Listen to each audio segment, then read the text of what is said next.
Hello everyone. In this video I want to talk about Sherman Alexie and how he sees himself as an artist and how critics see him. In the past few years, first off, just want to get this out of the way. In the past few years, there's been a lot of controversy around him, accusations of sexual harassment. So I'm not going to be talking about that in this video. I'm just going to be sticking with his contributions as an artist and particularly some of the poems that have been anthologized. In particular, I want to look at some of the ways that his poetry has been described and then apply those descriptions to two poems: At Navajo, Monument Valley Tribal School, and Pawn Shop. We could start by talking about how the Norton Anthology for American Literature describes him. They write that both words in the designation Native American figure prominently in how he sees himself as a writer. I think perhaps the text is arguing for a sort of double consciousness about Alexie's writing, but the terminology could be an issue because according to an article called Reluctant Spokesman, Sherman Alexie dismisses the term as meaningless, a product of liberal white guilt. I'm an Indian, he says. I'll only use Native American in mixed company. About his writing, the anthology notes that although some of his work takes traditional forms, most of his poems are open and improvisational, frequently and effectively using repetition and parallelism. This, too, is an awkward way of putting it because the improvisational use of repetition and parallelism is not non-traditional at all. The arrangement of his text on the page is innovative, but it's meant to represent the traditional cadences and rhythms that come from his culture's practice of the oral tradition. Interestingly, according to the article Another Kind of Violence, Sherman Alexie's poems, Alexie quotes Adrian C. Lewis's reference to traditional Indian poetry as the corn pollen and eagle feather school. It is the sort of poetry anyone can write. A 9-year-old kid from Brooklyn, say. I don't care for that kind of native writing. It's poetry white writers try to copy. It's also very lyrical in nature, stemming as it does from the traditions of Native American song. However, such poems may strike some readers as not traditional, but generic. So Sherman Alexie wants to be more than just a generic Native American poet. He wants to give real insight and speak to something more authentic. And so he wants to use tradition, but there is that danger, as we learn from the modernists, of being so traditional that you come off sounding kind of inauthentic because it's sing-songy and it's formulaic. Now, both of Sherman Alexie's parents were Native American. His father was a member of the Coeur d'Alene. His mother had mixed ancestries, but she's generally referred to as Spokane Indian. Both of his parents were alcoholics, and this is something he writes about a lot and something for which he's taken a lot of flack from the Native American organizations, especially his own tribe. Though he was raised on the Spokane Indian Reservation, he went to an all-white high school in Reardon, a reservation border town unfriendly to Indians. With his world turned upside down, he became the perfect Reardon kid, an honor student and class president, and the only ponytail on the crew-cut Reardon Indians basketball team. I kept my mouth shut and became a good white Indian, he acknowledges. All those qualities that made me unpopular on the reservation made me popular at Reardon. It got to the point where I don't think they saw me as Indian. It's interesting to me that he uses that pronoun they. I don't think they saw me as Indian, because I think part of his turmoil was that both his white peers and the Native American culture that he came from no longer saw him as Indian. At least that's part of his dilemma. That's part of his angst, right? He's being kind of rejected by both sides. He doesn't want to lose his Indianness. Yes, he wants to be seen as just like everyone else, but he also, by his high school peers and everything, but he also doesn't want that to mean that he has to give up who he is.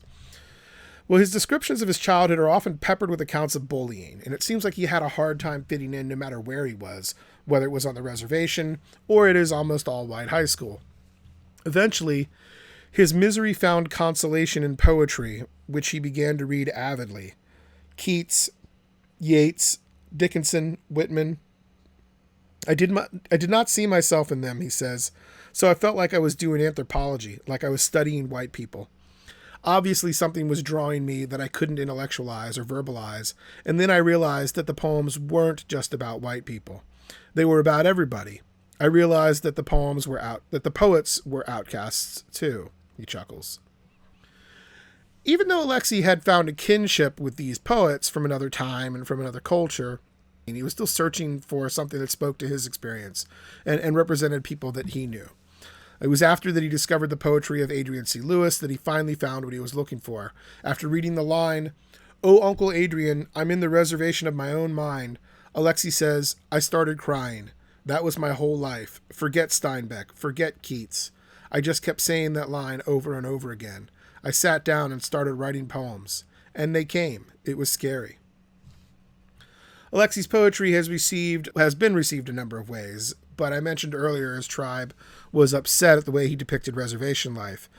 But when Sherman Alexie writes about alcoholism and depression, he isn't using tired old tropes about Native American life. He's writing from experience. As he says, "I write what I know, and I don't try to mythologize myself, which is what some seem to want, and which some Indian women and men writers are doing. This Earth Mother and Shaman Man thing, trying to create these authentic, traditional Indians. We don't live our lives that way." He is eager to give an honest look at the modern Native American situation, but he's also resentful of the idea that he somehow speaks for all Native Americans. Ultimately, he's telling his own stories, and he points out that nobody ever asked Raymond Carver to speak for every white guy. I end up having to be a spokesperson for Indian people. I've become a politician and a sociologist and psychologist and cultural critic, and all these jobs I have to fulfill simply based on the fact that I am an Indian writer getting a lot of attention. So now I'd like to apply some of these ideas to a couple of Sherman Alexie's poems. Let's start with Pawn Shop from 1992. This is an interesting right away because it doesn't appear to have a very definite form. It's considered a poem, but you could really easily argue that it's an example of flash fiction or sudden fiction or microfiction. It looks a lot like prose, but there are certain elements that mark the poem as more poetry than prose. And it has this apparently non-traditional form, but it's actually embedded with all kinds of traditional poetic aspects. Ron McFarlane refers to Michael Castro's book, Interpreting the Indian 20th Century Poets and the Native American, writing that Castro reflects first on repetition as the most striking feature of Indian style, and he goes on to insist that the repetition establishes a consciousness of oneness and creates holistic awareness. I've highlighted some of the repetition and alliteration, and one of the first things to stick out is the repetition and revision of knowing. The first appears in the question, "Do I know?" and he responds, "I don't know," and then reaffirms, "and I don't know." But later, this becomes, "I know," and was repeated as the last phrase of the poem, tying it up, "I know them all," and giving it a sort of structure. It starts with a question, moves through not knowing, and ends with a sort of knowing. Additionally, there's a lot of alliteration. He repeats the personal pronoun I a lot, usually with some kind of verb like I walk, I tell him, I wonder, I leave, I know, I don't know. This repetition gives it more of that poetic feel. And it's also very plainly tied to oral tradition, and memory. But then what is the theme? What is it that he's found under the glass in the pawn shop? The pawn shop, first off, a pawn shop in itself calls to mind objects that have been sold, usually out of desperation. Someone needs money, they go to the pawn shop, and you usually don't get what it's worth. You get the money right away, but you sell it for less than it's worth because they're trying to make money, right? So if you think about bits of his culture as being what's on display in the pawn shop, then he's talking about its devaluation. And also objects that have been forgotten, objects that are only found in old shops, right? The object maybe, that are lost, and that's how it ends up in a pawn shop. The object he finds is a single beating heart, which might be his culture or the art that sustains the culture, right? He's taken the mythology and the wonder out of the Native American experience and reduces it to this pawn shop curio. And he may be lamenting the loss of his culture, even as he's selling off bits of it in the form of his poetry. The poem might give the impression that he's uncomfortable with this trade-off, but he's commented on the balance of art and commerce, citing a preference for poetry. He says, "There is no possible way to sell your soul because nobody's offering. The devil doesn't care about poetry. No one wants to make a movie out of a poem." So in the poem at Navajo Monument Valley Tribal School, we get a much more poetic-looking poem. It's composed of 7 3-line stanzas, arranged such that unlike Pawn Shop, there's no disguising the fact that this is a poem.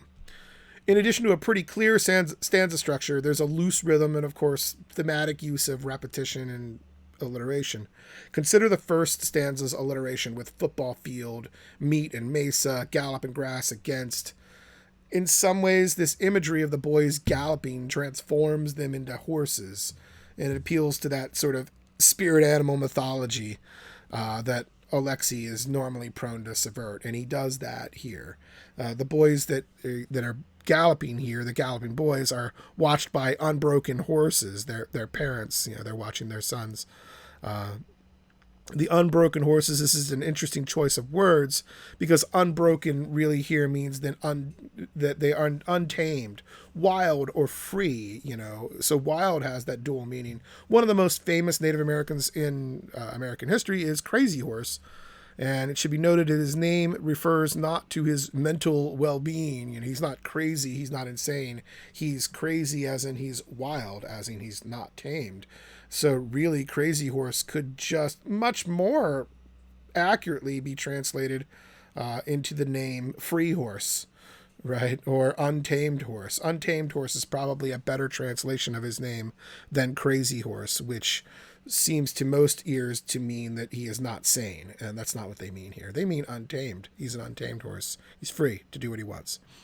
In the last stanza, then, the horses return. We get the horses again in the 8th grade girls track team. Their brown legs echo wild horses, wild horses, wild horses.